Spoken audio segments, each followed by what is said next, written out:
Hello everyone. I hope you all are doing really great and your preps are also going really great.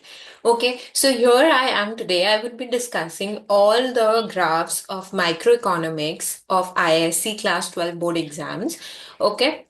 So here in this case, I would be covering the videos into two parts, and I'm also going to add the timeline of the chapters. So please, you could refer accordingly. Okay, and I'll try to cover everything at my best. Please stay updated. Please take out your copies and draw along with me so as to get the best and best out of it. Okay, so let's begin, guys. Okay so हम लोग शुरू करते हैं demand chapter से। Okay so demand में हमने क्या क्या ग्राफ्स देखा था। मैं पहले ही बता दूं guys, for your graphs you should always name both the axis properly. अगर आपने पूरा ग्राफ बना दिया बट आपने एक्सिस को नेम नहीं किया तो भी वो गलत मान लिया जाएगा, you are going to just get zero. फिर no matter how accurate your diagram was, so it's very important for us to know the axis. Okay. Now, so let's first begin with the demand curve. So demand curve, as you know, it states the relationship between price and quantity demanded of a commodity. So x-axis पे, this is the x-axis पे we are going to plot quantity, and on y-axis we are going to plot price. On y-axis we are going to plot price. So instead of x and y, मैंने y axis का नाम लिख दिया। आप ऐसा भी कर सकते थे, आप वहां x, ये नीचे वाले एक्सिस को x और वर्टिकल वाले एक्सिस को y नेम करके, ये जो नेमिंग्स है you could have written it here also. Okay, तो भी वो करेक्ट ही माना जाता, बट मुझे ये ज्यादा प्रेफरेबल लगता है। ओके, नाउ हम लोग को अगर डिमांड कर्व दिखाना होगा, so let's take one price that is P0। P0 में hypothetically the demand is Q0। Okay, now if we know कि प्राइस घटता है तो डिमांड बढ़ता है, डिमांड बढ़ता है, डिमांड बढ़ता है, तो मैंने डिमांड बढ़ा के दिखाया।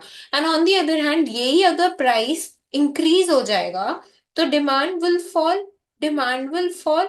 तो मैंने, जब मुझे डिमांड का बनाना था, मैंने तीनों चीज बना के दिखाया। मैंने प्राइस बढ़ा के घटा के अकॉर्डिंगली डिमांड को भी बढ़ा के घटा के दिखाया। एंड देन फिर I had join this point, so I got the demand curve. Now you need to keep certain things in mind. Here I have shown both the rise and the fall in the price, and also one another thing that you need to keep in mind is you need to name the demand curve. कोई भी curve बनाओगे ना आप लोग demand, आप लोग हमेशा उस कर्व को नेम देना, और एल्स मार्क्स उसके लिए भी कट सकता है। ओके, सो ये था demand curve, simple demand curve जो आपको रिलेशन बता रहा था प्राइस एंड क्वांटिटी के बीच में। अभी नेक्स्ट हम लोग करेंगे इनकम डिमांड कर्व्स। नेक्स्ट हम लोग करेंगे इनकम डिमांड कर्व्स। तो आपको याद होगा कि depending on the nature of the good, income बढ़ने से डिमांड बढ़ भी सकता है, घट भी सकता है, या कांस्टेंट भी रह सकता है। सो इसमें we are going to talk about the first that is normal goods. तो नॉर्मल गुड्स में वी यूज टू सी कि इनकम बढ़ने से डिमांड बढ़ रहा है एंड इनकम घटने से डिमांड घट रहा है। ठीक है, सो नॉर्मल गुड्स में जब आप डायग्राम बनाओगे, एज यूजुअल आप ऐसे भी कर सकते हो, वाई एक्स मतलब instead of writing income here you can write income here also. Okay, it will not be considered as wrong. तो मैंने आपको दोनों वेज दिखा दिया। एंड ऑन एक्स एक्सिस हम लोग क्वांटिटी प्लॉट करेंगे, क्वांटिटी ऑफ नॉर्मल गुड्स। तो इनकम बढ़ता है तो quantity demanded of normal goods बढ़ जाता है। ठीक है, इनकम बढ़ा, so the demand for normal goods have also increased. So as a result we obtain an upward sloping income demand curve for normal goods। ठीक है, upward sloping income demand curve for normal goods. Similarly अगर income घट जाता तो demand भी normal goods का घट जाता। ठीक है, सो मैंने इसको देखो नेम किया डीएनजी से, डीडीएनजी से। So you have to name the curves. Next is inferior goods. So in inferior goods we see we obtain a backward bending.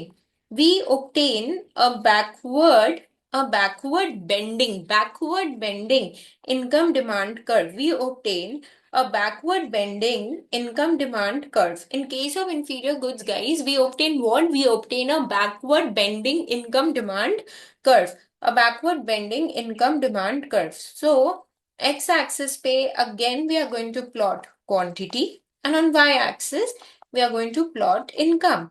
ठीक है, अब ध्यान से देखना, हमारा इनकम y0 है, सो हमारा हाइपोथेटिकली क्वांटिटी q0 है। इंफीरियर गुड्स में क्या होगा? थोड़ा इनकम बढ़ने से इनिशियली थोड़ा डिमांड बढ़ेगा। ये आप लोग अपने नॉर्मल क्लास में आप लोग ने कॉन्सेप्ट किया होगा। हाउएवर, इनकम अगर मेरा ज्यादा बढ़ गया, अगर इनकम ज्यादा बढ़ गया, ठीक है, so then what will happen? मेरा जो डिमांड फॉर इंफीरियर गुड्स है वो कम हो जाएगा। वो क्या हो जाएगा? वो कम हो जाएगा। वो कम होके हाइपोथेटिकली वो वापस Q0 हो गया। हाइपोथेटिकली वो वापस Q0 हो गया। अब आप ये जब कोऑर्डिनेट्स को ज्वाइन करोगे ना, when you will join this coordinates, you are going to obtain a backward bending income demand curve for inferior goods, a backward bending income demand curve for inferior goods। ठीक है, फिर third होता है inexpensive necessities. अब inexpensive necessities में different schools different diagrams करवाती है, so they are basically two diagrams for this. There are two diagrams for inexpensive necessities. You can draw either of them. So inexpensive necessities में क्या होता है? अगर हम लोग फर्स्ट कॉन्सेप्ट से जाए, तो फर्स्ट कॉन्सेप्ट हमें ये बताता है कि इनकम के चेंज होने से इनका डिमांड में कोई असर नहीं आता। इनका डिमांड कांस्टेंट रहता है। No matter what ever is the income, it's demand is going to remain constant. So अगर इनकम y0 है, then also we are demanding Q0 of inexpensive necessities like salt or sugar, और price बढ़ भी गया तो भी हमारा demand change नहीं हो रहा। अगर प्राइस फर्दर बढ़ गया, अगर प्राइस फर्दर बढ़ के y2 हो गया, तो भी हमारा डिमांड वैसे का वैसा ही है। So you will obtain a vertical line parallel to the X, parallel to the y axis. आप एक वर्टिकल लाइन ऑब्टेन करोगे parallel to the y axis. That's a demand curve for income necessities. ठीक है। However, जो Frank ISC economic book है जो we follow, okay, उसमें उसमें इन्होंने बोला उसमें इन्होंने बोला कि क्या होता है ना, हम लोग कंज्यूमर्स है, ठीक है, तो इनकम इनिशियली बढ़ने से ना हम लोग भी थोड़े वो हो जाते हो, तावले हो जाते हैं। हम लोग थोड़ा बहुत डिमांड कर ही लेते हैं ज्यादा। जैसे ही देख रहे पॉकेट में ज्यादा पैसा आ रहे, नमक 4 पैकेट खरीदने के बदले और 2 पैकेट एक्स्ट्रा खरीद लेते हैं। ठीक है, बट उसके बाद जब इनकम फर्दर राइज होता है ना, तो हम लोग को फर्क नहीं पड़ता। हम लोग उतना ही डिमांड करते हैं जितना हम लोग पहले कर रहे थे। सो बुक में आपको ऐसा डायग्राम दिखेगा। से फॉर हाइपोथेटिकली हमारा इनकम y0 है, तो हमारा डिमांड Q0 है। फिर हमारा इनकम थोड़ा से जब बढ़ा, तो हमारा डिमांड भी थोड़ा सा बढ़ गया। ठीक है, बट उसके बाद जब इनकम फर्दर बढ़ा, तो हमने तो हमने अपना डिमांड नहीं बढ़ाया। हम जितना पहले खरीदे थे हम उतना ही खरीद रहे थे, बिकॉज एक लिमिट तक ही तो तुम भी सॉल्ट ज्यादा खरीदेगा। इनिशियली ठीक है, 4 पैकेट के बदले 2 पैकेट और खरीद लिया, बट उसके बाद अगर पैसा आते जा रहे बढ़ते जा रहे, तुम बहुत कमाते जाओ, तुम थोड़े ना सॉल्ट खरीदते जाओगे। It's something which you will buy more और less in the same quantity only. So now मैं ज्वाइन करूँ ना, see I am joining it from this orange pen, you will see, you will obtain a ऐसा curve.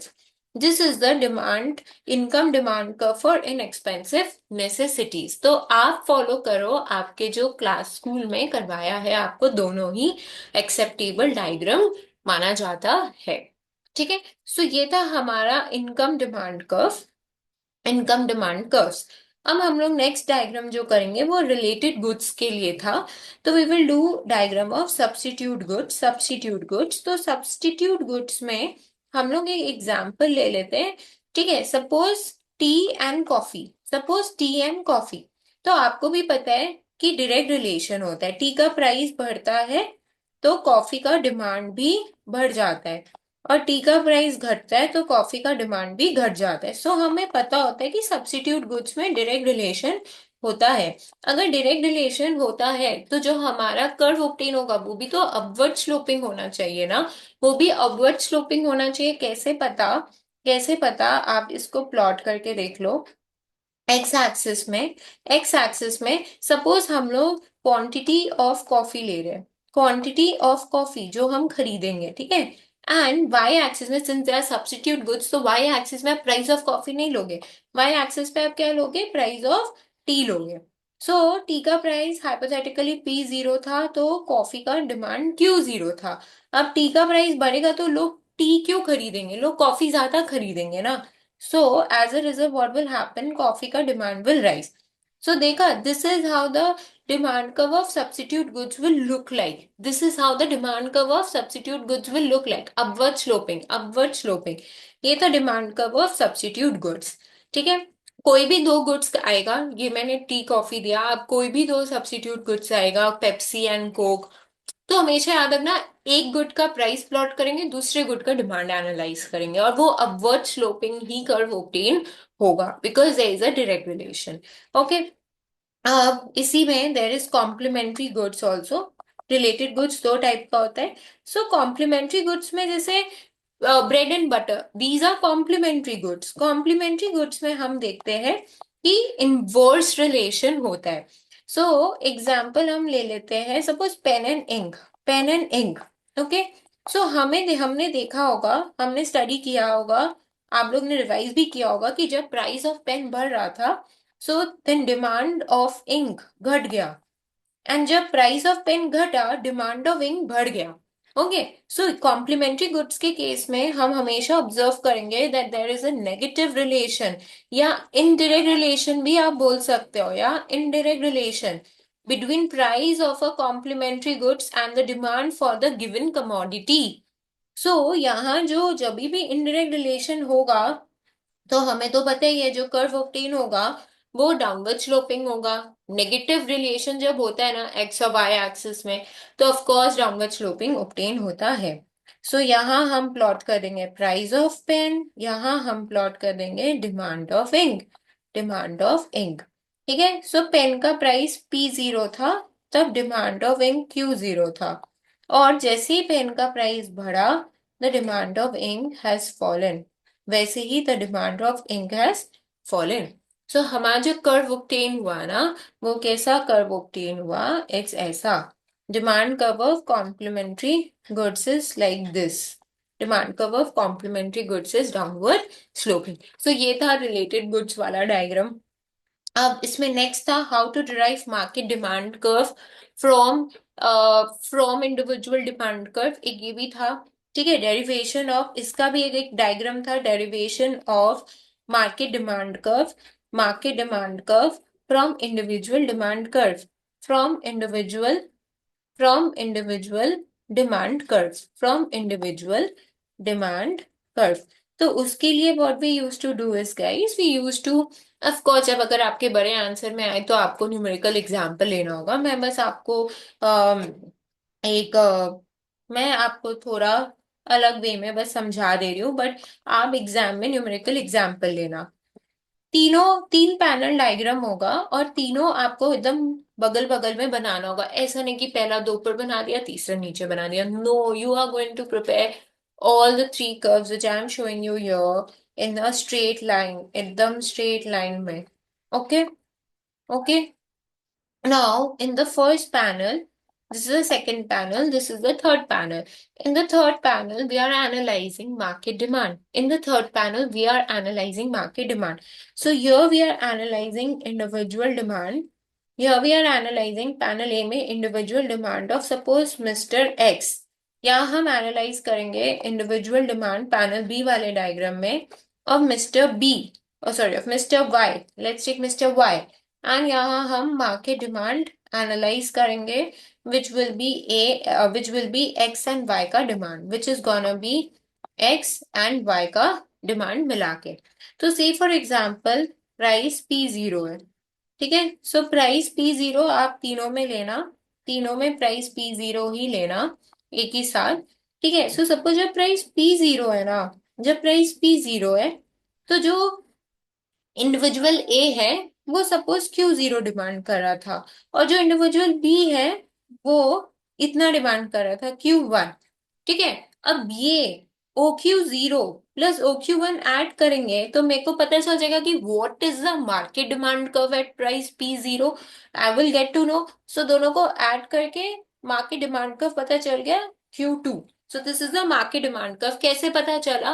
Guys I am again telling you, you will take a numerical example. अगर आपने मेरा normal class किया था आपको पता है ये आंसर मैंने आप लोग को लिखवाया है, और आप लोग जहां भी क्लासेस किए हो आपको पक्का ये टॉपिक करवाया गया होगा। तो आप याद रखना न्यूमेरिकल एग्जांपल के थ्रू लेना। मैं जस्ट रिवीजन करवा रही हूँ ऑफ ऑल द ग्राफ्स। ठीक है। अब हमें ये पता है कि इफ प्राइस घटा, इफ प्राइस घटा देन डिमांड बढ़ेगा। सो डिमांड बढ़ के सपोज Q3 हो गया। ओके। सिमिलरली सेम इसी लेवल पे तुमको यहाँ भी प्राइस घटाना है, यहाँ भी प्राइस घटाना है। सो प्राइस इसका घटा, इसका भी डिमांड बढ़ गया, इसका भी डिमांड बढ़ गया। अब हम लोग को अगर मार्केट डिमांड चाहिए कि P1 में मार्केट डिमांड क्या था, तो हम OQ3 प्लस OQ4 करेंगे। ए और एक्स और वाई का डिमांड OQ3 प्लस OQ4। सो OQ3 प्लस OQ4 करके सपोज ये आया OQ5। ठीक है। सो गाइस ऐसे ऐसे करके हमारा मार्केट डिमांड कर्व इधर ऑब्टेन हो जाएगा। इधर मार्केट डिमांड कर्व ऑब्टेन हो जाएगा। So this is gonna be our market demand curve DM। ठीक है। यहाँ हमारा इंडिविजुअल डिमांड कर्व ऑब्टेन हो जाएगा। This is demand curve of mister Y.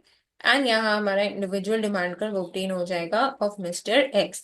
आप एक चीज ऑब्जर्व करोगे, जो आपका मार्केट डिमांड कर्व निकलेगा वो फ्लैटर होना चाहिए as compare to individual demand curves. तो ये था मार्केट डेरिवेशन का फिफ्थ डायग्राम था इस चैप्टर में, दैट वाज एक्सेप्शंस में, exceptions to law of demand में। जहां याद है ऐसे हमारा डिमांड कर्व डाउनवर्ड स्लोपिंग होता है ना। अभी स्टार्टिंग में ही हमने किया था इनकम डिमांड कर्व, जो ये बेसिक डिमांड कर्व होता है ये कैसा होता है? ये डाउनवर्ड स्लोपिंग होता है। ये कैसा होता है guys? This is downward sloping, this is downward sloping. But exceptions में क्या होता है? डिमांड कर्व आपका अपवर्ड स्लोपिंग, अपवर्ड स्लोपिंग आएगा। अपवर्ड स्लोपिंग यानी, अपवर्ड स्लोपिंग यानी प्राइस बढ़ेगा तो डिमांड बढ़ेगा, प्राइस घटेगा तो डिमांड भी घटेगा। ठीक है। सो ऐसा हमारा होगा। चलो, एक्स एक्सिस, वाई एक्सिस पे प्राइस, एक्स एक्सिस पे क्वांटिटी। ठीक है। प्राइस P0 है, क्वांटिटी Q0। प्राइस बढ़ा तो क्वांटिटी भी बढ़ गया। ठीक है। तो ऐसा कौन से गुड्स के केस में होता था? ऐसा गिफन गुड्स एंड ऑल के केस में होता था। So that's how the demand, that's how the exceptional demand curve will look like, upward sloping, जहाँ प्राइस बढ़ने से क्वांटिटी बढ़ेगा, अगर सिमिलरली अगर प्राइस घट जाता तो क्वांटिटी भी घट जाता। ठीक है। सो ये था एक्सेप्शंस का। फिर नेक्स्ट इस चैप्टर में जो हम लोग ने डायग्राम किया था वो था movement along the demand curve. Movement along the demand curve, movement. अब मूवमेंट क्यों होता था? मूवमेंट का दूसरा नाम था वैसे change in quantity demanded, change in quantity demanded. ठीक है। सो मूवमेंट क्यों होता है? मूवमेंट इसलिए होता है जब कमोडिटी का खुद का प्राइस चेंज हो रहा होता है, due to change in the own price of the commodity, there is movement along the demand curve. ठीक है। So movement could be of two types, one is expansion in demand and the other one is what? Contraction in demand. दूसरा contraction था। अब expansion में क्या होता था? Expansion यानी डिमांड बढ़ रहा है, एक्सपेंशन यानी डिमांड बढ़ रहा है, एक्सपैंड होना मतलब डिमांड बढ़ना। तो डिमांड कब बढ़ता है? जब प्राइस घटता है। तो यहां हम क्या करेंगे? इनिशियल प्राइस P0 था, इनिशियल क्वांटिटी Q0। प्राइस घटा, प्राइस घटा जिसके वजह से मेरा डिमांड बढ़ के Q1 हो गया। नाउ आप ये, आपको ये डिमांड कब मिल गया? अब आप ये पॉइंट ए, ये पॉइंट ए से ये पॉइंट बी में मूव किए सेम डिमांड कर्व में, इसको बोलते हैं एक्सपेंशन, इसको बोलते हैं expansion. Okay. Now what is contraction? Contraction मतलब डिमांड कम हो जाना। तो डिमांड कब कम होगा? जब प्राइस बढ़ेगा, जब प्राइस बढ़ेगा। ठीक है। सो इसका जो डायग्राम है, इसका जो डायग्राम है,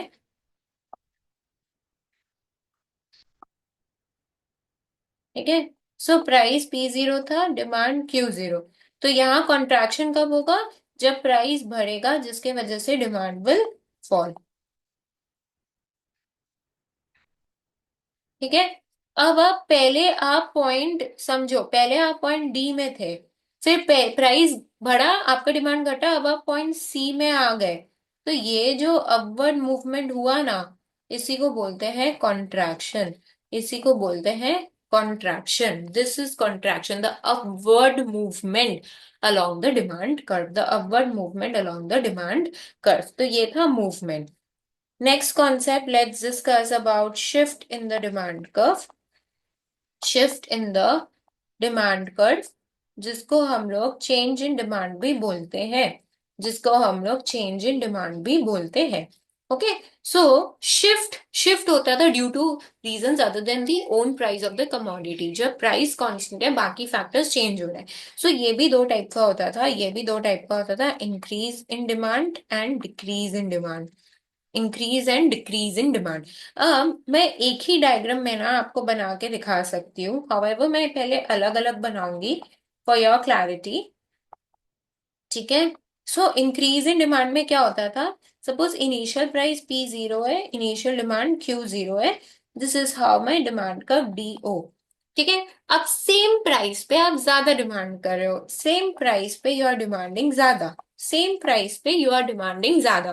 ठीक है। सो जिसके वजह से मेरा डिमांड कर्व जो है अब राइटवर्ड शिफ्ट हो गया, राइटवर्ड शिफ्ट हो गया, राइटवर्ड शिफ्ट हो गया।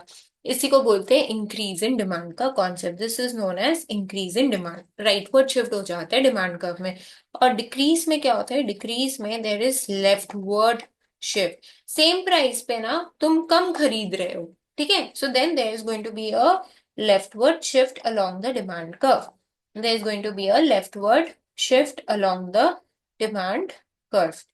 ठीक है। सो ये प्राइस P0 है, आपका डिमांड Q0 है, ये आपका डिमांड कर रहे हैं। अब आप सेम प्राइस पे जब कम खरीद रहे हो, सेम प्राइस पे जब आप कम खरीद रहे हो, तो जो लेफ्टवर्ड यहाँ पता है गाइस, अगर ये आता है आप एरोज जरूर देना, बिकॉज एरोज जितना आप दोगे ना उतना ज्यादा आपका डायग्राम प्रेजेंटेबल दिखेगा।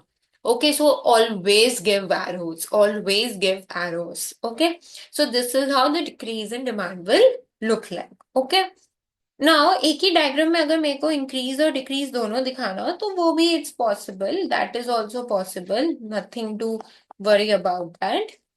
ओके, कैसे, आप जब प्राइस P0 है, आप डिमांड इनिशियली Q0 कर रहे थे, ये आपका डिमांड कर्व था। आप सेम प्राइस पे आप ज्यादा डिमांड कर रहे हो, तो उसको हम लोग बोलेंगे इंक्रीज इन डिमांड का कॉन्सेप्ट। ये हो गया आपका इंक्रीज इन डिमांड का कॉन्सेप्ट। और जब आप सेम प्राइस पे कम डिमांड कर रहे हो, जब आप सेम प्राइस पे कम डिमांड कर रहे हो, ठीक है, तो इसको बोलेंगे डिक्रीज इन डिमांड का कॉन्सेप्ट। तो आप एक डायग्राम में भी दोनों प्रेजेंट कर सकते हो। ठीक है। So here we have done all the diagrams of demand chapter, जो थ्योरी ऑफ डिमांड था। ठीक है। Before, without wasting any of the time, let's begin with elasticity of demand। पहले मैं डिमांड का सारा टॉपिक खत्म कर देती हूँ guys. So elasticity of demand में आपको पता है कि चैप्टर 3 पार्ट्स में डिवाइडेड था, price elasticity of demand, income elasticity of demand and cross elasticity of demand. Okay, तो सबसे पहले हम लोग प्राइस इलास्टिसिटी ऑफ डिमांड और प्राइस इलास्टिसिटी ऑफ डिमांड का ही क्वेश्चन है हमारे एग्जाम में सिर्फ। ठीक है। So let's begin with those 5 cases. ठीक है, मैं नंबरिंग ना रिपीट करती हूँ, मतलब it's 8, let me continue that bye 8। 5 cases of EP, price elasticity of demand. याद है पहला जहां हमारा डिमांड कर्व जो था वो परफेक्टली इनइलास्टिक। परफेक्टली इनइलास्टिक कब होते हैं, जब हमारा डिमांड हिलता ही नहीं है प्राइस के चेंज होने से। प्राइस ऊपर नीचे कुछ भी हो जाए, हमारा डिमांड जैसा था हमारा डिमांड वैसा ही रहेगा। उसको बोलते हैं perfectly inelastic demand. Perfectly inelastic demand, perfectly inelastic demand. तो एक्स एक्सिस पे क्वांटिटी, वाई एक्सिस पे प्राइस। आपका प्राइस P0 था तो आप Q0 डिमांड कर रहे थे। अगर आपका प्राइस बढ़ भी गया तो भी आप Q0 ही डिमांड कर रहे हो, आप कुछ अपना डिमांड घटा नहीं रहे, इवन प्राइस घट भी रहा है ना तो आप फिर भी उतना ही डिमांड कर रहे हो। सो this is how your demand curve will look like. This is how your demand curve will look like. So this is the demand curve of perfectly inelastic vertical line parallel to the y-axis. अब next होता था perfectly elastic. Perfectly elastic जहां हमारा EP का value infinity आता था, infinity आता था। सो परफेक्टली इलास्टिक में क्या होता है ना, परफेक्टली इलास्टिक में क्या होता है कि आपका, आप एक सर्टेन प्राइस पे जितना खरीदना है आप खरीद रहे हो। सो जब प्राइस P0 था, आप इनिशियली Q0 खरीदे थे, अब उस प्राइस पे आपको जितना खरीदना है, आपको Q1 खरीदना है आप Q1 खरीदो, आपको Q2 खरीदना है आप Q2 खरीदो, बट उससे जरा सा भी प्राइस बढ़ा, आपका डिमांड इनफाइनाइट अमाउंट से कम हो जाएगा। सो एट द एंड जो हमारा इधर डिमांड कर्व ऑब्टेन होता है ना, वो सो जाता है। परफेक्टली इलास्टिक, परफेक्टली इलास्टिक वो क्या होता है, वो parallel to the X axis होता है। सो परफेक्टली इलास्टिक का जो डिमांड कर्व होता है वो parallel to the X axis होता है। Horizontal line parallel to the X axis, horizontal line parallel to the X axis. ठीक है। सो ये था हमारा परफेक्टली इलास्टिक। नेक्स्ट होता है हमारा unitary elastic. Unitary elastic, unitary elastic में जो हमारा ईपी का वैल्यू आता है वो 1 आता है। 1 कब आता है, जब जितना परसेंटेज से डिमांड चेंज हो रहा है उतना ही परसेंटेज से जब प्राइस चेंज हो रहा है। तो यूनिटरी, ये आप प्रॉपर स्केल पेंसिल से बनाना प्लीज, तो आपके डायग्राम में एक्यूरेसी रहेगा अगर आप ये डायग्राम स्केल पेंसिल से ड्रॉ करोगे। सो आई वुड ऑलवेज प्रेफर कि ये टॉपिक के लिए ना जब यूनिटरी इलास्टिक बनाना हो तो please make it with a scale. Okay, scale not for joining the coordinates, but for marking the points. Okay, so O x-axis पे quantity, y-axis पे price। ठीक है। सो हमारा प्राइस जब P0 है तो हमारा डिमांड Q0 है। अब प्राइस जितना से बढ़ेगा, मतलब ये प्राइस जितना से, सपोज इतना से गाइस प्राइस बढ़ा, see my another ink pen white blue वाला, जितना से प्राइस बढ़ा ना उतना से ही डिमांड घटना चाहिए, उतना से ही डिमांड घटना चाहिए, उतना से ही गाइस डिमांड घटना चाहिए। जितना से प्राइस बढ़ा उतना से ही डिमांड घटेगा। ठीक है, तब जाके आपका यूनिटरी इलास्टिक आएगा, बिकॉज यूनिटरी इलास्टिक में क्या होता है ना, percentage change in the quantity demanded is equal to percentage change in the price. Okay, so this is how my demand curve will look for unitary elastic. Okay, next हम लोग move करते हैं highly elastic. Highly या relatively elastic भी बोल सकते हो आप लोग, relatively elastic demand. Relatively elastic demand में क्या होता है, ईपी का जो वैल्यू होता है वो ग्रेटर देन 1 होता है। So when is EP greater than 1? When the percentage change in demand is greater than the percentage change in the price, when the percentage change in the demand is more than the percentage change in the price. ठीक है, this happens कौन से case में, luxury goods के case में। I hope तुम लोग सब रिकैपिचुलेट कर रहे हो। ठीक है, देखो अगेन एक्स एक्सिस पे क्वांटिटी, वाई एक्सिस पे price. So initially price P0 है, मेरा डिमांड Q0 है। अब देखो प्राइस बढ़ा जितना से, प्राइस बढ़ा जितना से उससे काफी ज्यादा से आपका डिमांड घट जाएगा। देखो प्राइस तो बढ़ा हमारा P0 से P1 ही, बट जो फॉल इन डिमांड है वो काफी ज्यादा है, वो काफी ज्यादा है। तो आपका जो डिमांड कर्व ऑब्टेन होगा ना वो फ्लैटर इन शेप होगा। वो कैसा होगा, flatter in shape. The demand curve will be flatter, flatter in shape. The demand curve will be flatter in shape. ठीक है, और लास्ट है हमारा relatively in elastic. Relatively in elastic जहां ईपी का वैल्यू लेस देन 1 होगा। ठीक है, रिलेटिवली इन इलास्टिक जहां ईपी का वैल्यू लेस देन 1 होगा। देखो जरूरी नहीं है कि तुम्हारा डायग्राम स्ट्रेट लाइन ऑब्टेन हो। ओके, ऐसा जरूरी नहीं होता कि स्ट्रेट लाइन ऑब्टेन होगा। हाँ ऑफ कोर्स, अब जब आप मूवमेंट का डायग्राम बना रहे हो तो आप स्ट्रेट लाइन बनाना, इट्स एडवाइजेबल। ठीक है, बट जरूरी नहीं है, always try to join it free hand होंगे। अगर वो स्ट्रेट बन गया तो फेयर इनफ, नहीं बना तो भी कोई चाप नहीं लेने का। ठीक है। सो रिलेटिवली इन इलास्टिक में क्या होता है, जिस हिसाब से प्राइस चेंज होता है उस हिसाब से क्वांटिटी चेंज नहीं होता। सो वी कैन से कि percentage change in quantity is less than the percentage change in price. तो सपोज प्राइस पी जीरो है या डिमांड क्यू जीरो है। अब प्राइस जितना से बढ़ा, सपोज प्राइस पी वन हो गया तो डिमांड घट के क्यू वन हो गया। ठीक है। सो मेरा जो डिमांड कर्व ऑब्टेन हुआ वो देखो ऐसा स्टीप इन शेप हुआ। Demand curve is steeper in shape. Demand curve is what? Steeper. Steep demand curve आपका ऑब्टेन हो जाएगा।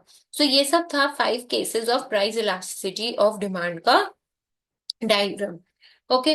फिर नेक्स्ट जो हमारे एग्जाम में, मतलब नेक्स्ट जो इस चैप्टर के लिए रेलेवेंट था वो था टोटल एक्सपेंडिचर का diagram. If you guys remember, total expenditure वाला जो डायग्राम था, सो एक था ना पूरा कंबाइंड डायग्राम टोटल एक्सपेंडिचर का। So we will draw that.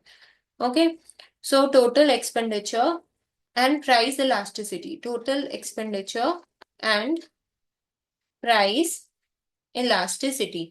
So Y axis पे तो प्राइस ही लेंगे, वाई एक्सिस पे तो प्राइस ही लेंगे, एक्स एक्सिस में क्वांटिटी ना लेके टोटल एक्सपेंडिचर लेंगे। ठीक है।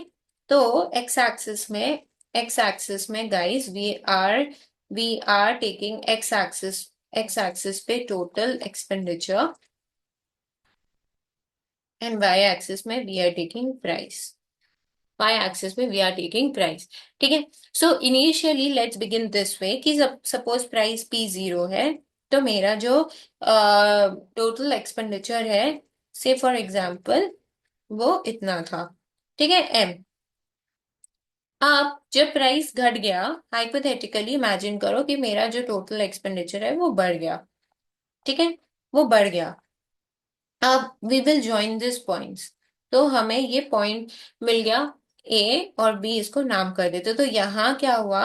अच्छा, मैं एक शॉर्टकट याद दिला दूं, माइल्ड। इससे ना आपको प्राइस इलास्टिसिटी और टोटल एक्सपेंडिचर का रिलेशनशिप एकदम दिमाग में बैठ जाएगा अगर एमसीक्यू में आता है तो।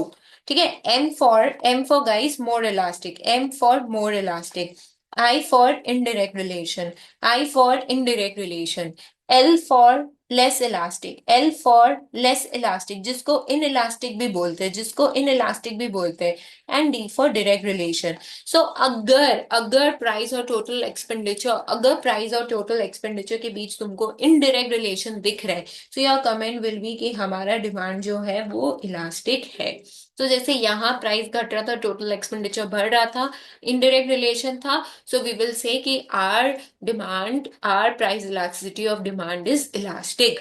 अब क्या हुआ? अब फर्दर मेरा टोटल एक्सपेंडिचर, अब मेरा फर्दर प्राइस घट के P2 हो गया। ठीक है। फिर भी जो मेरा टोटल एक्सपेंडिचर था वो OM1 ही रह गया। वो चेंज नहीं हुआ। हो सकता है ना कि प्राइस के चेंज होने से टोटल एक्सपेंडिचर नहीं चेंज हो रहा। ये तब पॉसिबल है, पता है, जब हमारा यूनिटरी इलास्टिक डिमांड हो, मतलब जब ईपी का वैल्यू 1 हो। तो लेट्स मार्क कि जब प्राइस P2 था, मेरा जो एक्सपेंडिचर है वो उतना ही है जितना जब P1 में था। मैंने उस पॉइंट को सी मार्क कर दिया। उसके बाद गाइस क्या हुआ, ये भी तो हो सकता है कि जब मेरा फर्दर प्राइस गिरा, मेरा जो टोटल एक्सपेंडिचर है वो अब OM हो गया। OM1 से घट के OM हो गया। मतलब प्राइस घटने से टोटल एक्सपेंडिचर भी घट गया। तो ऐसा जब होता है कि प्राइस घटने से टोटल एक्सपेंडिचर भी घट जाता है, what do we comment? We comment that the demand is what? We comment that the demand is what? Inelastic. तो इस पॉइंट को डी नाम दे देते हैं, ऐसा मार्क कर देते हैं। सो ये हो गया M। या आप इसको कोई भी नाम दे दो, आप इसको TT भी नाम दे दो, बिकॉज M तो हमने ऑलरेडी यूज कर दिया, TT। Okay. So this is the my curve which has been obtained। ठीक है। सो ये था टोटल एक्सपेंडिचर। और ये वाला जो रीजन होगा C और D का, इसमें क्या होता है? इसमें EP लेस देन 1 होता है, इसमें EP लेस देन 1 होता है।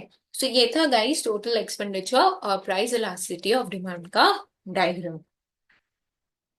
Okay. Are we thorough with this total expenditure and price elasticity का? Are we thorough with this diagram? I hope it's very clear to you guys. Okay, चल।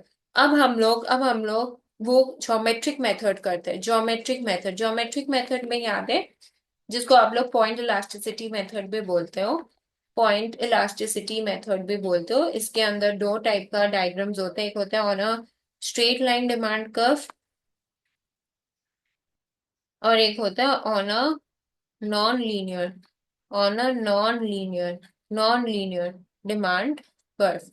ठीक है, तो स्ट्रेट लाइन डिमांड कर्व में क्या होता है, स्ट्रेट लाइन डिमांड कर्व से फॉर एग्जांपल उसमें आपको ऑफ कोर्स एक फॉर्मूला यूज करना पड़ता है, lower line segment divided by upper line segment. तो स्ट्रेट लाइन डिमांड कर्व में क्या करना होगा, एक स्ट्रेट लाइन डिमांड कर्व बनाओ, एक स्ट्रेट लाइन डिमांड कर्व बनाओ, ठीक है, ऐसा। फिर पॉइंट्स पॉइंट्स मार्क करो, एक एकदम पॉइंट मार्क कर दो वाई इंटरसेक्ट पे पॉइंट ए, फिर एक पॉइंट मार्क करो समवेयर मिड पॉइंट के ऊपर, ठीक है, एक मिड पॉइंट के नीचे और एक एकदम एक्स एक्सिस पे। ठीक है, अब मेजर करो elasticity at all this points. तो उसके लिए we use to use the formula lower line segment divided by upper line segment. So point A पे हमारा जो इलास्टिसिटी आएगा वो क्या आएगा, A E by zero infinity. फिर पॉइंट बी पे क्या होगा, lower segment BE by upper segment A B, B of course A B से बड़ा है तो इलास्टिक डिमांड होगा ग्रेटर देन वन।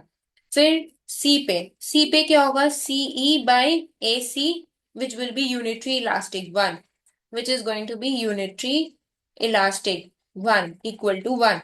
फिर डी पे क्या होगा, लोअर लाइन सेगमेंट यानी डीई बाय एडी, डी, अब डी छोटा है एडी से, तो जो वैल्यू आएगा वो इन इलास्टिक होगा, मतलब लेस देन वन आएगा वैल्यू। और पॉइंट ई पे it's lower segment divided by upper segment which is zero. So this is the case of perfectly in elastic. ठीक है, सो ये था on a straight line demand curve जहां हमने प्लॉट किया था वैल्यूज। अब आते हैं on a non linear demand curve.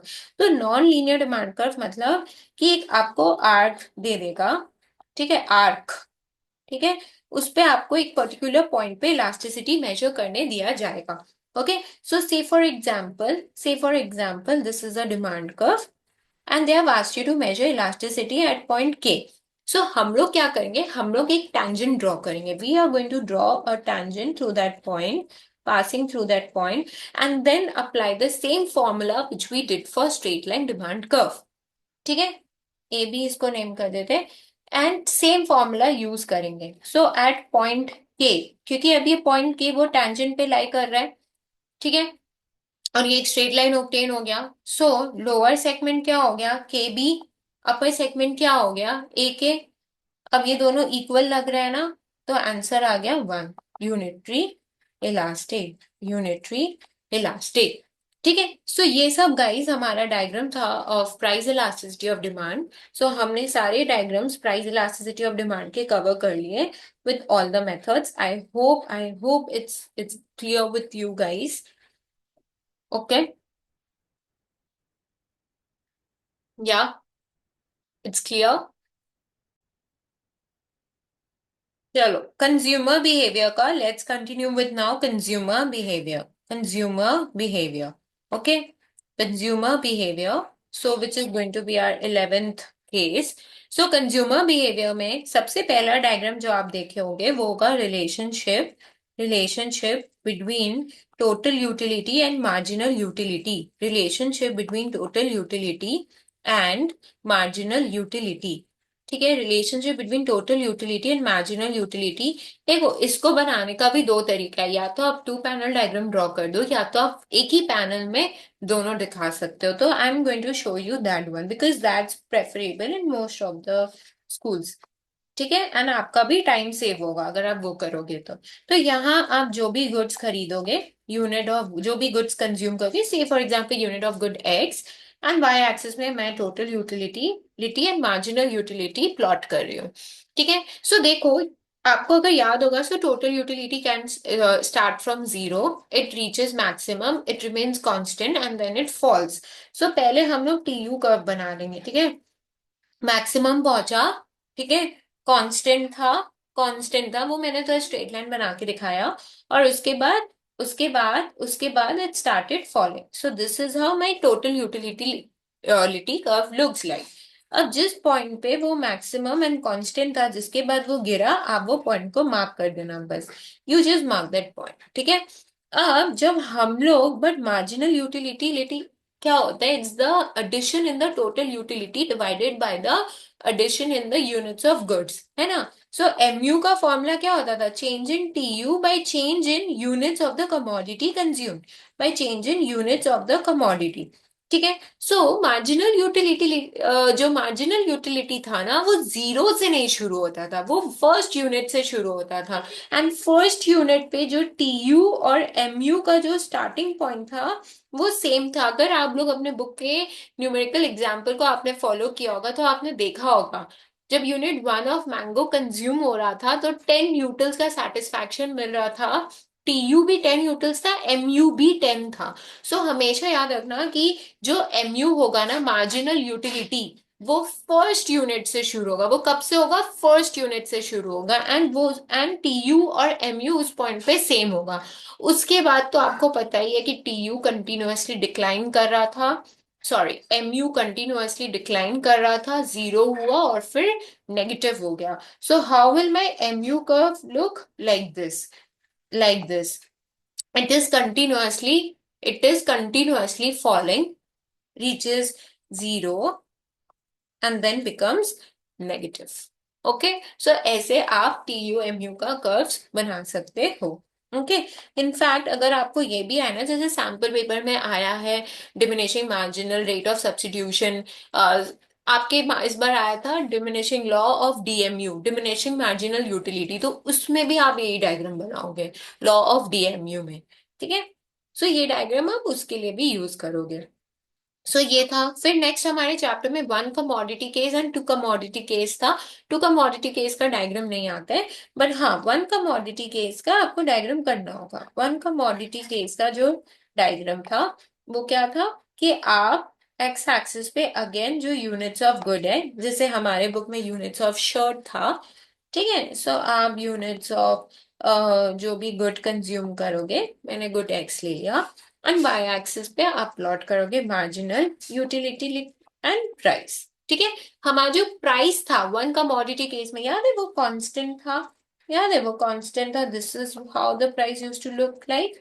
और जो MU था, marginal utility of commodity in terms of rupees, वो ऐसा डाउनवर्ड स्लोपिंग था, ठीक है। ये MUX था इन टर्म्स ऑफ रुपीज। और जिस पॉइंट पे वो लोग इक्वल हो जा रहे थे, उस पॉइंट को हम लोग इक्विलिब्रियम मार्क कर रहे थे, एंड उसका कॉरेस्पॉन्डिंग यूनिट आप X0 मार्क कर दो।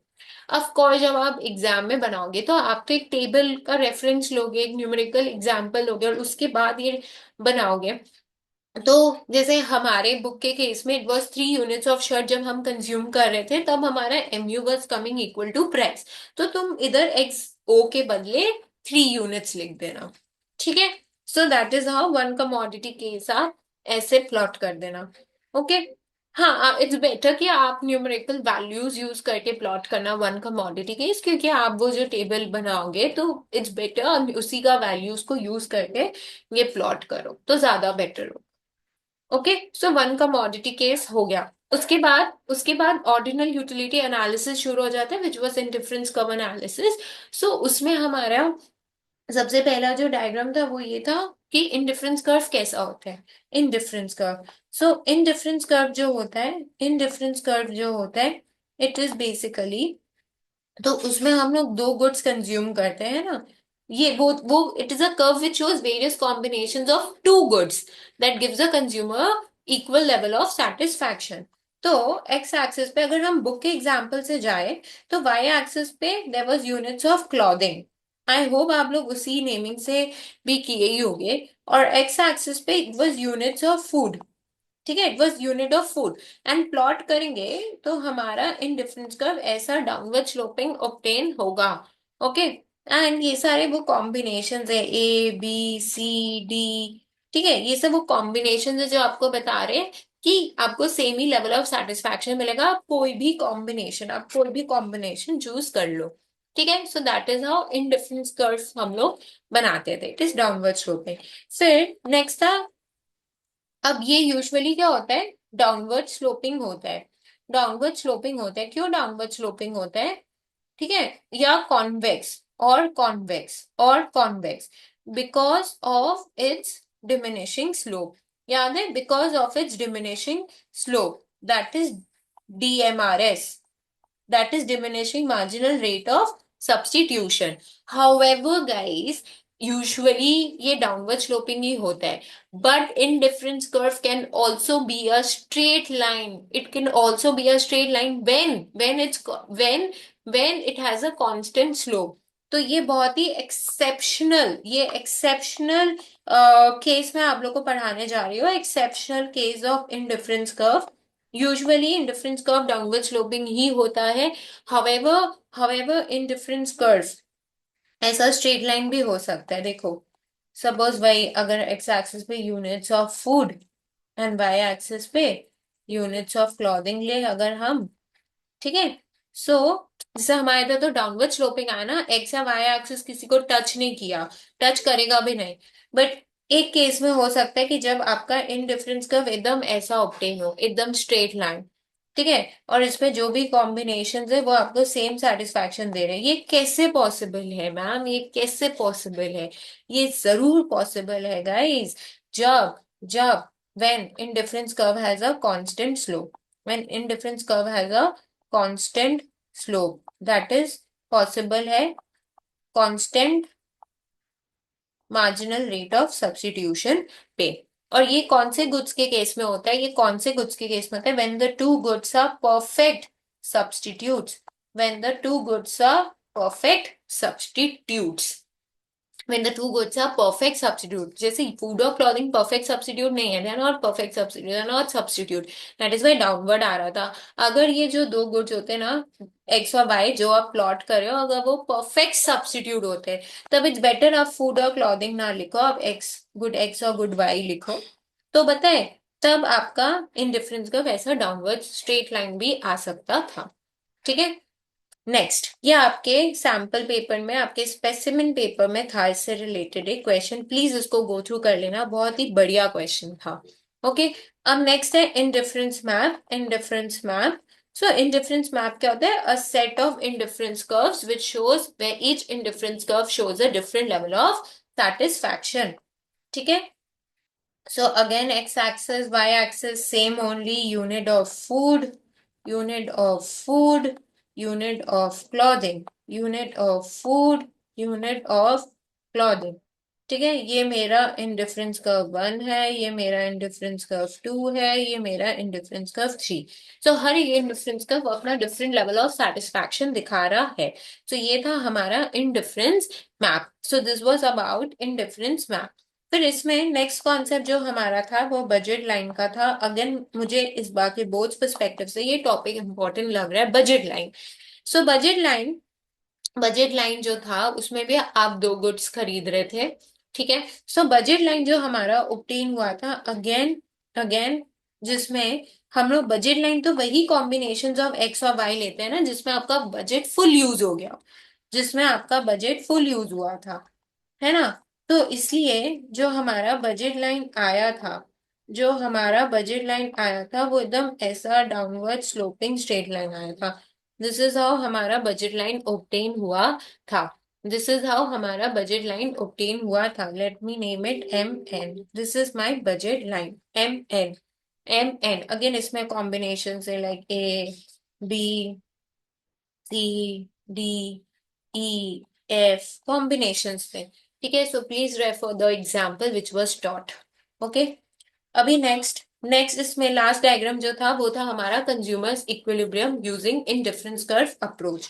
Okay, consumers equilibrium using indifference curve approach, using indifference curve approach. Okay, one second, ये लास्ट ईयर बोर्ड एग्जाम्स में इनडायरेक्टली आ चुका है। सो अगेन वही यूनिट्स ऑफ क्लॉथिंग, और वाई एक्सिस पे, सॉरी एक्स एक्सिस पे let's say unit of food. ठीक है। सो हम लोग एक बजट लाइन पहले ड्रॉ कर देंगे, ए बी। फिर we will draw three indifference curve, one, two, three. ठीक है। फिर हम लोग डिफरेंट कॉम्बिनेशंस प्लॉट कर देते थे, ए सपोज बी, सी जहां वो लोग दोनों इक्वल है, डी।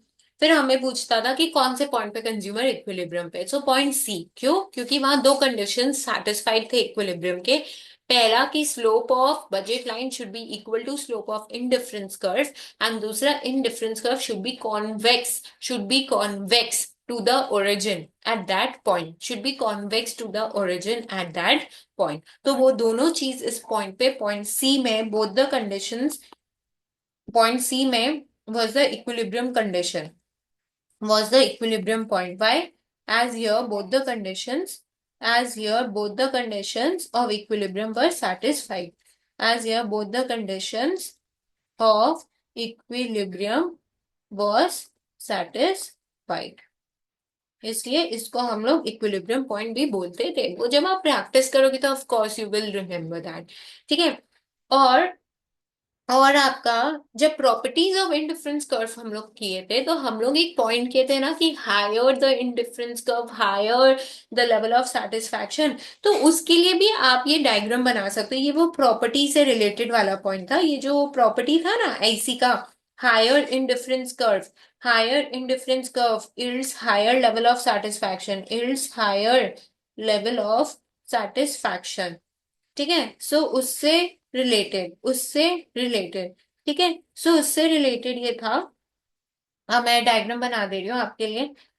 अगेन एक्स एक्सिस पे यूनिट ऑफ, आप फूड लिख दो, वाई पे यूनिट ऑफ क्लॉथिंग या good X, you can use good X, good Y, it depends on you how you write the explanation. So इसमें हम लोग दो इंडिफरेंस कर्व बनाते हैं, IC1 और IC2। अब IC1 में एक कॉम्बिनेशन लेते ए, जहां जहां जहां हम जहां हम n यूनिट्स ऑफ फूड और n यूनिट्स ऑफ क्लॉथिंग खरीद पा रहे हैं, है ना, कॉम्बिनेशन ए। अगर गाइस तुम लोग पॉइंट ए लो तो वहां ON units of clothing and OM units of food खरीद पा रहे थे। अब let's take combination B which lies on a higher indifference curve. So combination B which lies on a higher indifference curve shows higher amount of clothing and food which we can buy। ठीक है। OM1, ON1। So this is how you will show, जब higher indifference curve वाला जो point आएगा उस पे आप ये डायग्राम बना के दिखा देना। ठीक है। सो कंज्यूमर्स बिहेवियर का भी we are done with all the diagrams. Okay, I hope things are very clear. अगर आप लोग को कोई भी डाउट हो, you can even let me know in my mail. Okay. Now now let's do supply का डायग्राम्स। तो सबसे पहले लेट्स अंडरस्टैंड सप्लाई कर्व कैसा होता है? सप्लाई कर्व कैसा होता है? Upward sloping. सप्लाई कर्व कैसा होता है? Upward sloping. क्यों upward sloping? Due to the direct relation between price and quantity supply, due to the direct relation between price and quantity supplied, due to direct relation between price and quantity supplied. ठीक है। सो ये price है, price P0 है, तो आप Q0 supply कर रहे थे। प्राइस बढ़ गया तो सेलर को प्रॉफिटेबल लग रहा है, सेलर और सप्लाई कर दिया। ठीक है। प्राइस फर्दर बढ़ा तो सेलर को और प्रॉफिटेबल लग रहा है, सेलर ने अपना सप्लाई और बढ़ा दिया। तो ऐसे करके when we will join the point we will obtain a upward sloping supply curve, we will obtain a upward sloping supply curve। ठीक है। upward sloping supply curve हम लोग obtain करेंगे। ओके। नेक्स्ट नेक्स्ट इसमें भी वो derivation of market supply curve था, derivation of market supply curve था फ्रॉम इंडिविजुअल सप्लाई कर्व्स। तो इसमें भी हम लोग थ्री पैनल डायग्राम बनाएंगे, तीनों आसपास बनाएंगे। ठीक है। चलो, अगेन जैसे डिमांड में हमने किया था वैसे ही करना है हमें।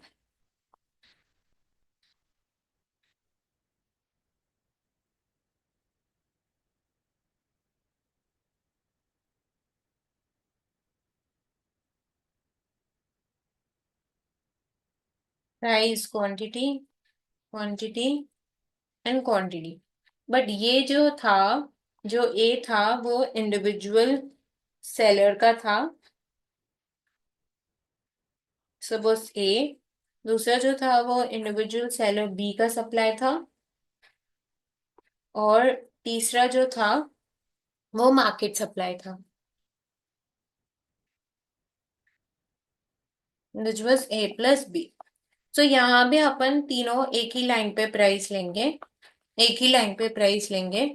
ठीक है, सपोज ये बंदा प्राइस P0 पे Q0 सप्लाई करता था, ये बंदा Q1 सप्लाई करता था।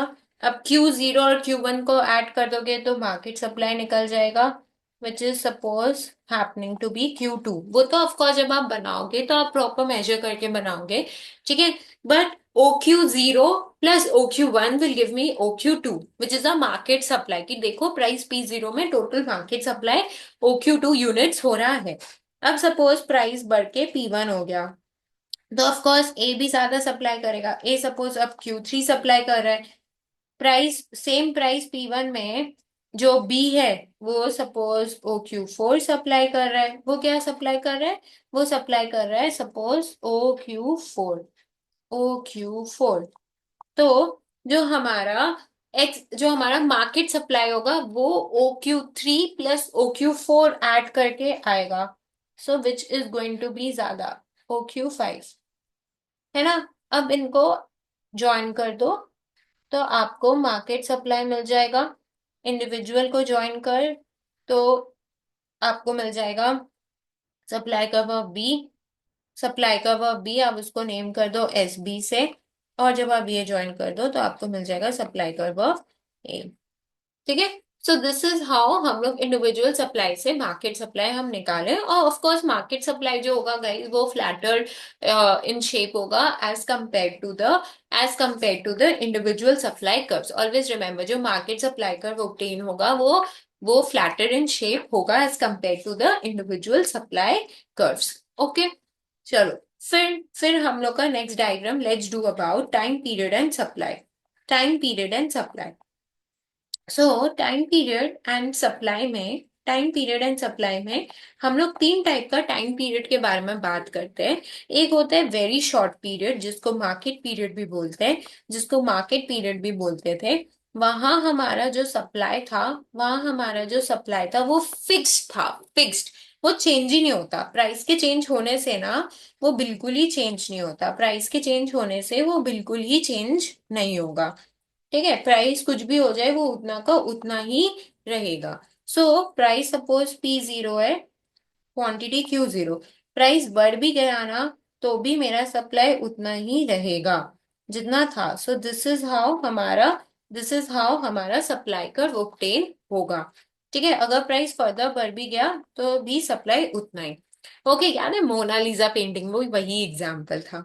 ओके, फिर नेक्स्ट होता है शॉर्ट पीरियड। शॉर्ट पीरियड में क्या होता है ना, हम लोग अपना सप्लाई थोड़ा बहुत एडजस्ट कर सकते हैं।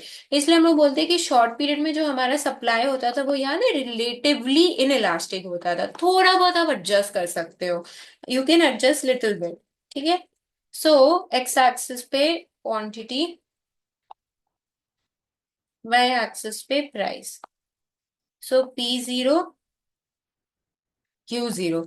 अब प्राइस बढ़ के इतना हो गया तो तुम इतना सप्लाई नहीं बढ़ा पाएगा, इतना सप्लाई नहीं बढ़ा पाएगा, तुम थोड़ा सा बढ़ा देगा, तुम थोड़ा सा बढ़ा देगा सप्लाई। सो मेरा जब हम सप्लाई का ज्वाइन करेंगे ना वो ऐसा बनेगा। ठीक है, it will touch the x axis. So this was the supply curve of short period. Next आता है लॉन्ग पीरियड। लॉन्ग पीरियड में क्या होता है? लॉन्ग पीरियड में क्या होता है, हमारा supply is relatively elastic. In long period our supply is relatively elastic. So यहाँ we can make higher changes in the quantity as compare to the price, as compare to the price.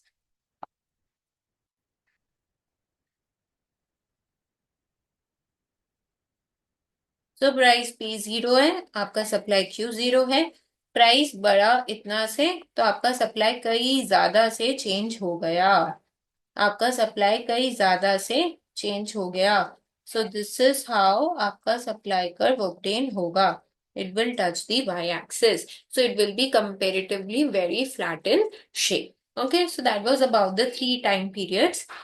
फिर next जो था वो exceptions का था। Exceptions to law of supply. Exceptions में भी guys दो एक्सेप्शंस थे। एक एक्सेप्शन था जब हमारा सप्लाई कर्व वर्टिकल ओब्टेन होता था, vertical supply curve, vertical supply curve.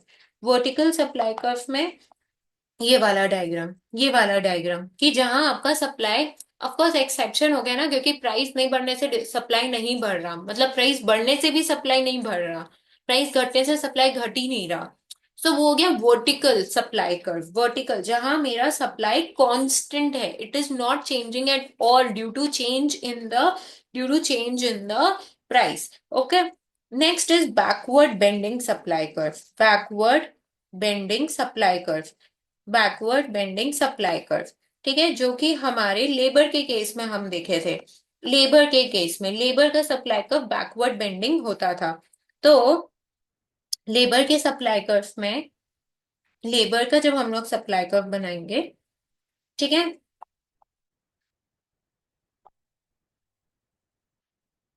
अब इधर क्वांटिटी में हम लोग लेबर आवर्स लेंगे गाइस, और प्राइस में वेज, याद है प्राइस में वेज लेते थे, वेज। ठीक है। सो जब पेज P0 था, एक लेबर Q0, सपोज वेज 100 रुपया था, एक लेबर 8 घंटा काम करने को रेडी था। थोड़ा सा वेज बढ़ा, थोड़ा सा वेज बढ़ा, ठीक है, तो वो फिर वो थोड़ा ज्यादा काम करने को रेडी था। ठीक है। अगर वेज 800 से 900 हुआ, वो 8 घंटा से 9 घंटा कर दिया। बट तुम लोग समझ रहे हो, जब अगर वेज एक फर्दर लेवल से बाहर बढ़ जाएगा ना, तो लेबर को भी लगेगा यार मेरे को तो हम तो बहुत इनिशियली मेहनत कर ही लिया, हम तो बहुत घंटा काम दिया, अब मेरे से नहीं हो रहा। ठीक है, वो क्या करेगा, वो फाकी मारना शुरू कर देगा। क्यों? क्योंकि उसका वेज रेट तो एक सर्टेन पोर्शन में ऑलरेडी पहुंच ही चुका है। ठीक है। So what will happen now, इसका वापस वो Q0 घंटा काम करने लगेगा। ठीक है, वापस वो Q0 आवर्स ही काम करने लगेगा। वो अपना देखो, P1 जब था वो Q1 आवर्स कर लिया, जब फर्दर बढ़ा तो वो वापस अपना लेबर आवर्स घटा लिया। Now when you will join this points, no, you will obtain a backward bending supply curve. You will obtain a backward bending supply curve. Again guys, how you explain your answer, देखो curve का shape backward bending है, but आप अपने explanation से अपने diagram को please please align करके रखना, प्लीज अलाइन करके रखना। ठीक है, प्लीज remember that. Okay.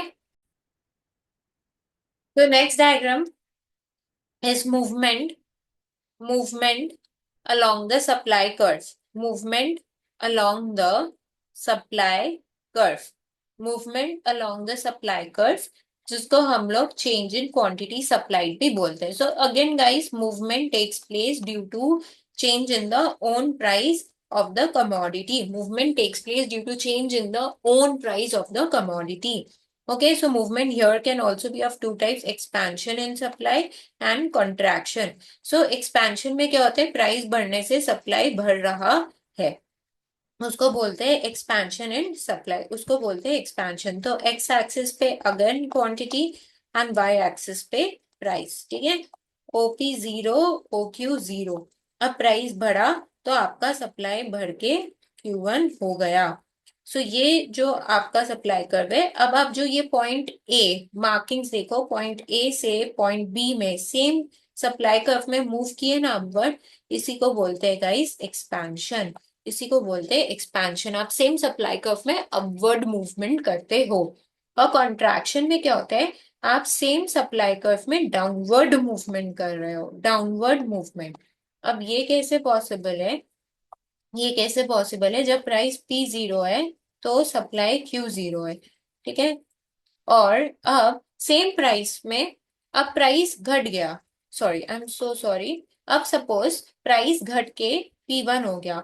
ठीक है, तो आपका सप्लाई भी घट के कम हो जाएगा, Q1 हो गया। सो अब आपका ये जो सप्लाई कर्व है, अब आप ये जो पॉइंट सी से पॉइंट डी में डाउनवर्ड के टूवर्ड्स मूव किए, क्यों? क्योंकि आपका क्वांटिटी कम हो गया, क्वांटिटी कम हो गया, इसको बोलते हैं कॉन्ट्रैक्शन। और ये क्यों हुआ?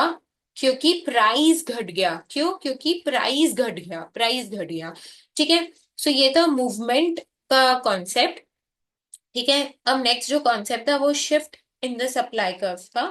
वो shift in the supply curve था। अब shift in the supply curve जो होता है उसको चेंज इन सप्लाई भी बोलते हैं। उसको क्या बोलते हैं? Change in supply. Change in supply. तो बेसिकली शिफ्ट में दो टाइप का शिफ्ट होता है, increase in supply and decrease in supply. मैं आज आपको एक इंटरेस्टिंग चीज भी बोलूंगी इंक्रीज एंड डिक्रीज में। सो इंक्रीज इन सप्लाई में क्या होता है? वी सप्लाई ज्यादा quantity of commodity at the same price. ठीक है, ये हमारा कॉमन ऑब्जर्वेशन रहा है।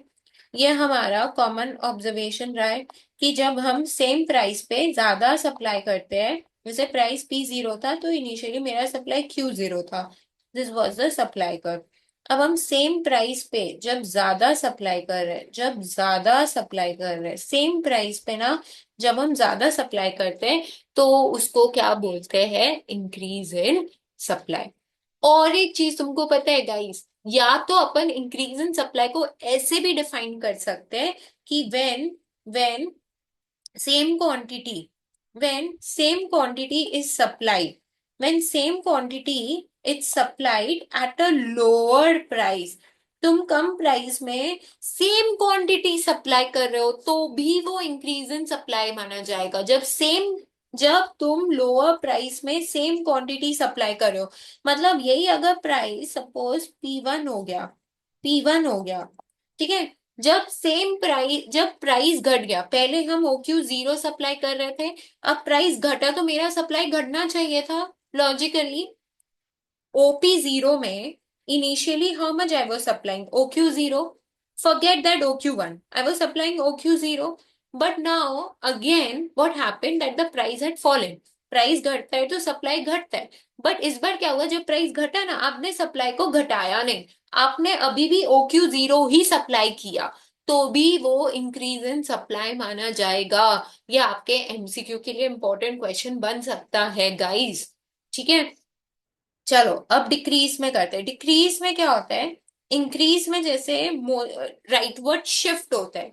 कॉमनली जब एग्जाम में आए ना, तो तुम लोग को ये वाला ये मार्क नहीं करके दिखाना है, तुम लोग बस ये वाला जो बेसिक डायग्राम होता है यही बना देना। ठीक है, you don't have to mark and show that. ये तो मैंने डायग्राम में इसलिए बनाया था ताकि मैं ये भी चीज समझा सकूं। ओके, डिक्रीज में क्या होता है? जब आप सेम प्राइस पे कम क्वांटिटी सप्लाई कर रहे हो। ठीक है, सपोज प्राइस P0 था, आपका सप्लाई Q0 था, this was a supply curve. अब आप सेम प्राइस पे जब कम सप्लाई कर रहे हो, जब आप सेम प्राइस जब आप सेम प्राइस पे कम सप्लाई कर रहे हो तो उसको बोलते हैं decrease in supply. Leftward shift हो जाता है सप्लाई कर्व में। अच्छा, इसको हम ऐसे भी डिस्क्राइब कर सकते थे ना कि when same quantity when same quantity is supplied at a higher price। अब सोचो, यही अगर प्राइस बढ़ जाता है, प्राइस बढ़ता है तो सप्लाई बढ़ता है। बट इमेजिन करो प्राइस बढ़ गया, बट फिर भी तुम जितना सप्लाई कर रहा था ना, तुम अभी भी उतना ही सप्लाई कर रहा है, तो भी उसको हम लोग डिक्रीज का नाम दे सकते हैं। तो भी हम लोग उसको गाइस डिक्रीज इन सप्लाई का नाम दे सकते हैं। तो वो चीज थोड़ा थियोरेटिकल था जो मैंने आप लोग को बताया, बिकॉज मुझे लगा कि मोस्ट ऑफ द स्टूडेंट्स को ये चीज नहीं पता होता है।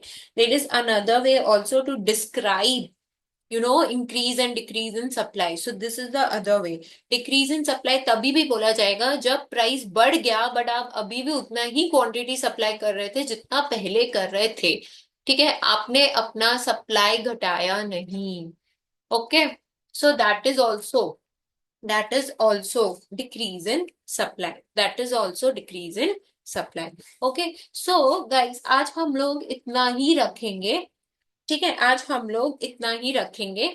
और और मैं इसको आगे आप लोग के साथ कंटिन्यू करूंगी। ओके, या सो मैं आगे इसको कंटिन्यू करूंगी इन माय अपकमिंग लेक्चर्स, क्योंकि मुझे ज्यादा इलाबोरेट रिकॉर्डिंग्स नहीं करना है। Okay, for your benefit only. So that is why I hope आपको मेरा ये वीडियो ये क्लास समझ आया हो and it was of great help to you guys. And honestly I wish you all the very best. Just trust yourself and practice करना एक बार diagrams, and I am pretty sure you will get hold through it. और बाकी आने वाले classes के लिए भी please stay updated. Okay, thank you so much, all the best.